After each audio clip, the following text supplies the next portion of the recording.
আসসালামু আলাইকুম। যদি প্রশ্ন করা হয় সকল পিঠাপুলির মধ্যে সবচেয়ে মজার এবং সহজ পিঠা কোনটা, সবাই এক বাক্যে সম্মত হবেন ভাপা পিঠার সঙ্গে। আজকে আপনাদের সাথে ভাপা পিঠার সহজ রেসিপিটি শেয়ার করতে চলেছি। আশা করব আপনাদের ভালো লাগবে। পিঠা তৈরি করার জন্য আমি একটা বাটিতে 2 কাপের মতো শুকনো চালের গুঁড়ো নিয়ে নিচ্ছি। এর সঙ্গে 1 কাপের মতো নর্মাল টেম্পারেচারে থাকা পানি দিয়ে আটাটাকে ভিজিয়ে নিতে হবে। অল্প অল্প করে পানি দিয়ে আটাটা মেখে নিচ্ছি। যখন দেখবেন আটাটা একটু ঝুরঝুরে হয়ে গিয়েছে এবং আপনি অল্প একটু আটা হাতে নিয়ে মুঠো পাকালে এটা নিচে শেপটা ধরে রাখবে, তখন বুঝবেন পানির পরিমাণটা ঠিক আছে। আমার এখানে হাফ কাপ প্লাস 3 টেবিল চামচের মতো পানি লেগেছে। এবার আটাগুলোকে একটা স্ট্রেনারের সাহায্যে চেলে নিতে হবে। পিঠা তৈরির জন্য আমাদের লাগবে গুড়। আমি খেজুরের গুড় ছোট ছোট টুকরো করে চাকুর সাহায্যে কেটে নিচ্ছি।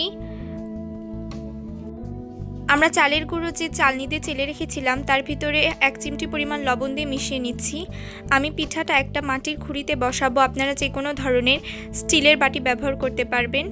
উপরের লেয়ারে দিয়ে দিচ্ছি চালের গুঁড়ো, তার উপরে লেয়ারে খেজুরের গুড় এবং নারকেল দিয়ে দিচ্ছি। তার উপরে হালকা করে পাতলা করে চালের গুঁড়োর লেয়ারটা দিয়ে দিতে হবে। এতে কি হবে, কাপড় থেকে বের করার সময় পিঠাটা সহজে লেগে যাবে না। আর আপনি উপরের লেয়ারে যদি খেজুরের গুড় দিয়ে দেন তাহলে অনেক সময় কাপড়ের সাথে লেগে যায় এবং পিঠাটার শেপটা নষ্ট হয়ে যায়। আমি এখানে একটা জর্জেটের কাপড় ভালোভাবে পানি দিয়ে ধুয়ে পানিটা ঝরিয়ে নিয়েছি। পর্যাপ্ত পরিমাণ পানি একটা মাটির পাতিলে গরম করে নিয়েছি। যখন এটার ভেতর থেকে একটা গরম ভাপ বের হবে তখন এর উপরে পিঠাটা দিয়ে দিতে হবে। দিয়ে খুঁড়িটাকে তুলে নিয়ে কাপড় দিয়ে চারপাশে মুড়িয়ে দিতে হবে এবং ঢাকনা দিয়ে ঢেকে অপেক্ষা করতে হবে 1 মিনিটের মতো। প্রথম পিঠাটা হতে একটু বেশি সময় লাগবে, তবে বেশিক্ষণ অপেক্ষা করা যাবে না।